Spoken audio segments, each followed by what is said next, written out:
मेरे खुदाया, आज तो सुबह से ज़मीन की खुदाई कर कर के जान निकल गई है।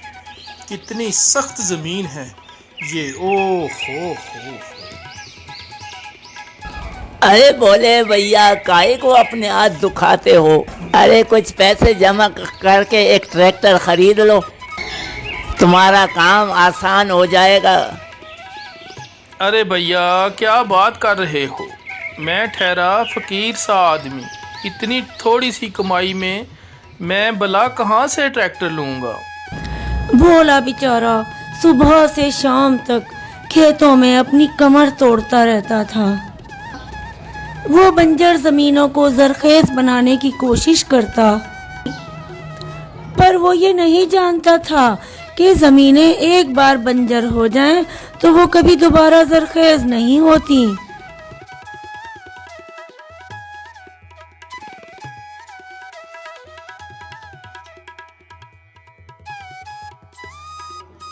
अरे अरे, ये क्या है? लगता है कोई बर्तन है। थोड़ा इसे और खोद कर देखता हूँ।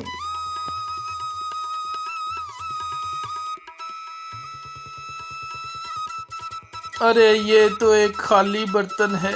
मैं तो समझा था आज कोई खजाना मेरे हाथ लग गया है। मेरे अल्लाह, हम गरीबों के लिए भी कुछ अच्छा लिखा है या सारी जिंदगी ही गुजर जाएगी यूं मेहनत करते करते? भोला भूख से मरा जा रहा था कि इतने में उसकी नजर आमों से भरे एक दरख्त पर पड़ी।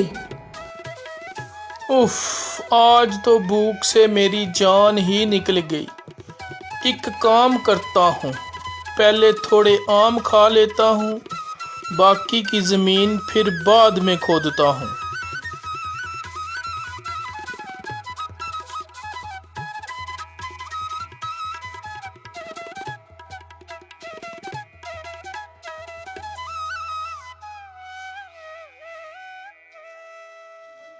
वाह, क्या मीठे आम हैं, मज़ा आ गया।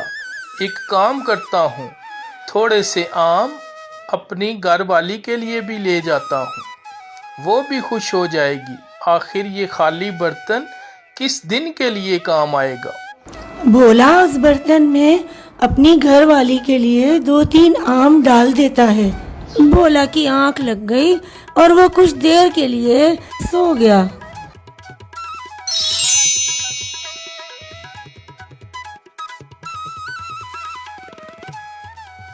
है मेरे खुदाया, ये क्या हो गया?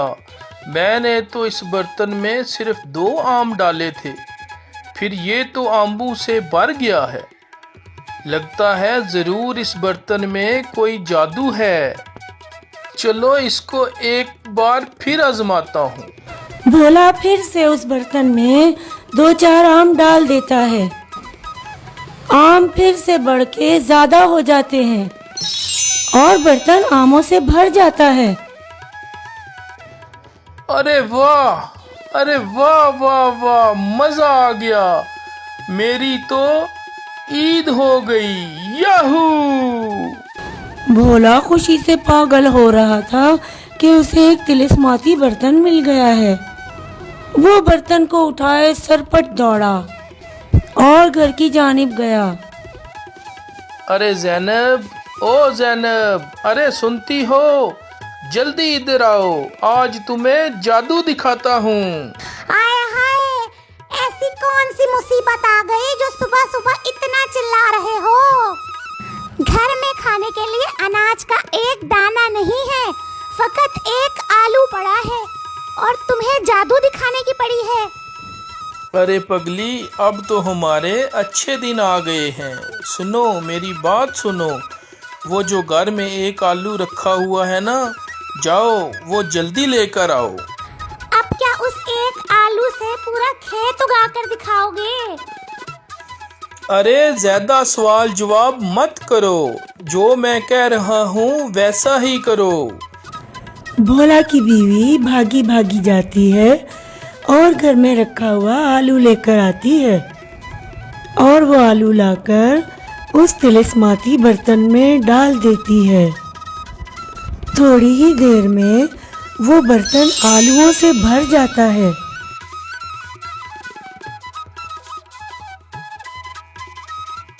हाय मेरे अल्लाह, उफ मेरे खुदाया, ये तो वाकई कमाल हो गया। एक आलू से इतने सारे आलू बन गए। अरे लेकिन तुम्हें ये जादू वाला बर्तन मिला कहाँ से? कुछ मुझे भी तो बताओ। देखा मेरा कमाल। अरे ये मुझे ज़मीन की खुदाई करते वक्त मिला है और ये बर्तन एक तिलिस्माती बर्तन है और इसकी एक खूबी है कि इसमें जो भी एक चीज़ डालो वो ढेर सारी बन के निकल आती हैं।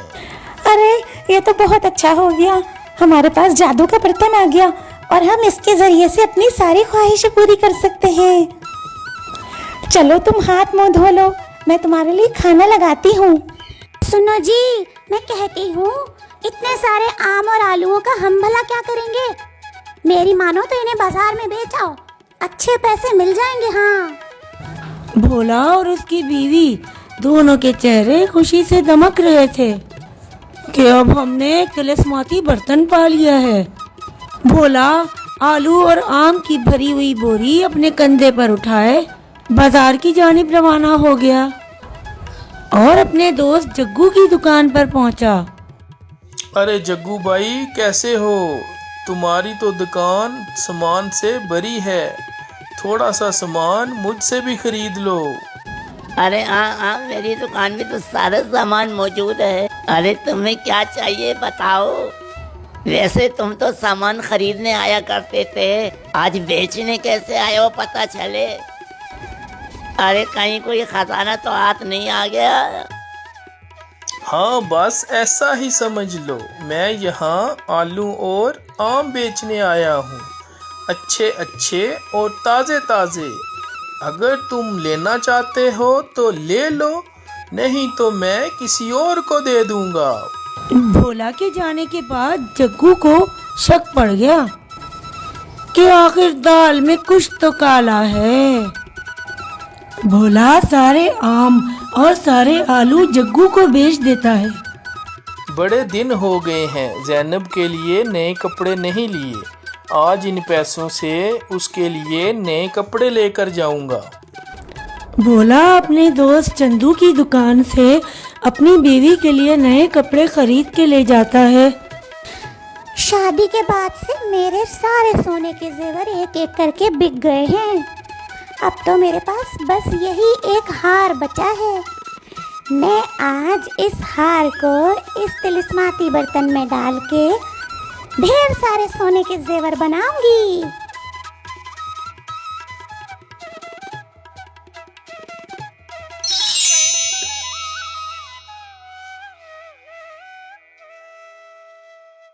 आय हाय, मजा आ गया, मजा आ गया, इतने सारे सोने के जेवर। अरे ये क्या, इतने सारे सोने के जेवर कहाँ से आए? किसी ने देख लिया तो क्या होगा? अरे कोई नहीं देखता, तुम तो पागल हो। अरे मेरी शादी का बस एक ही हार बचा था, वो मैंने इस जादू के बर्तन में डाल के ढेर सारे सोने के जेवर बना लिए। अरे ये कपड़ा कितना प्यारा है, इसका रंग कितना खूबसूरत है। लाओ जरा दिखाओ तो सही। ये तुम मेरे लिए लाए हो ना? लाओ मुझे दो।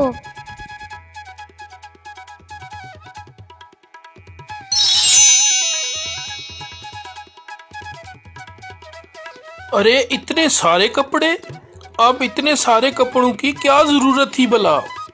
अरे जरूरत कैसे नहीं थी, अब तुम ये कपड़े बोरी में भर के ले जाओ और जिस दुकानदार से कपड़ा लाए थे वहीं ले जाकर वापस भेज दो।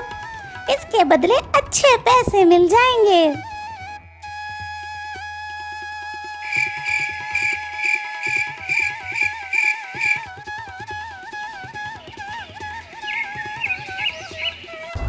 भोला जल्दी जल्दी सारे कपड़े बोरी में भरकर बाजार ले जाता है और ले जाकर चंदू को बेच आता है। अब तो चंदू और जग्गू को पक्का पक्का शक हो गया था कि मामला कुछ तो गड़बड़ है। अरे ये बोला आखिर इतना अमीर कैसे हो गया? कल ही मेरी दुकान से ये कपड़ा लेकर गया है और आज इतने सारे कपड़े बेचने आ गया, वजह क्या है? अरे भैया मैं भी यही सोच रहा हूँ, दाल में कुछ काला जरूर है।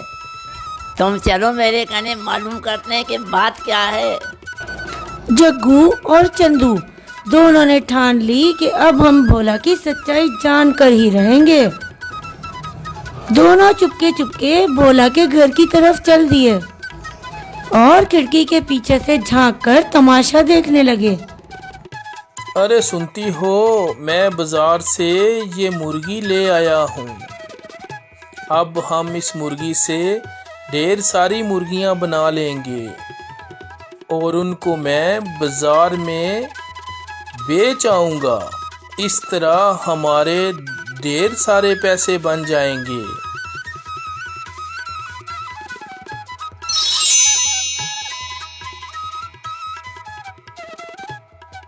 देखा मेरा कमाल। जग्गू और चंदू भोला की सारी सच्चाई जान चुके थे। उन्होंने ठान ली कि अब वो सारी भोला की सच्चाई गांव के चौधरी को बताएंगे। वो दोनों दौड़ते दौड़ते चौधरी के पास पहुंचे और तमाम किस्सा उसे कह सुनाया। अरे हमारी रियासत में अब ये सब होवेगा। अरे ये सब देखने से पहले हमारी रियासत क्यों ना लुट गई। अरे अब ऐसा कमीन किसान भी ऐसा बर्तन लेके घूमेगा। उस किसान को मर्रे पास लेकर आओ और साथ में उसका वो बर्तन भी लेकर आओ। जरा मैं भी तो देखूं उस बर्तन की सच्चाई। चौधरी का आदमी जाता है। चल भाइया चल, चौधरी ने तारे को बुलाया है, तारे पेशी है उसके कने। अब चल के उससे मुलाकात कर और ये अपना बर्तन भी साथ ले चल। अरे चौधरी साहब, मैं गरीब आदमी हूँ, खुदा के लिए मुझे छोड़ दो और मेरा ये बर्तन मुझे वापस कर दो। अरे तू एक मामूली किसान अब हमारे सामने जबान चलाएगा और तू चुप कर। जरा मैं भी तो देखूं ये बर्तन सोने का है कि चांदी का। ये कहकर चौधरी अपना मुंह बर्तन के करीब ले गया और उसने अपना मुंह बर्तन में डालकर उसका जायजा लेना शुरू कर दिया। थोड़ी ही देर गुजरी कि उस बर्तन में से ढेर सारे चौधरी निकल आए। अब ये पहचानना मुश्किल हो गया कि कौन सा चौधरी असली है और कौन सा नकली। सारे लोग ये तमाशा देखकर परेशान थे कि इतने में सारे चौधरी बोल पड़े। अरे मैं असली हूँ, अरे मैं नकली हूँ, अरे मैं असली हूँ और मैं नकली हूँ, अरे मैं असली हूँ, अरे मैं नकली हूँ, अरे मैं असली हूँ, अरे मैं नकली हूँ, अरे मैं नकली हूँ। अरे ये बहुत अच्छा मौका है, मैं बर्तन लेकर भाग जाता हूँ। भोला मौके का फायदा उठाता है और बर्तन लेकर सरपिट दौड़ता है और फौरन घर पहुंचकर अपनी बीवी को आवाज देता है। अरे सुनती हो, जल्दी हथौड़ी लेकर आओ। हाय अल्लाह, ये तुमने क्या किया? इतना कीमती बर्तन तोड़ दिया। मैंने जो किया अच्छा किया। हम गरीब लोगों के नसीब में ज्यादा दिनों तक कोई भी खुशी लिखी नहीं होती। जैसे पहले रहते थे अब भी वैसे ही रह लेंगे। दोस्तों, देखा आपने और क्या सीखा इस कहानी से? इस कहानी से हमें ये सीख मिलती है कि गरीब के पास कोई भी खुशी बड़ी मुश्किल से ही आती है और अगर आ भी जाए तो वो उसे संभाल नहीं पाता और कुछ दिन वो अगर उसे संभाल भी ले तो वो खुशी छीन ही जाती है। इसीलिए कहते हैं दोस्तों कि अपने राज को राज ही रखना चाहिए। क्योंकि सारी बातें बताई नहीं जाती।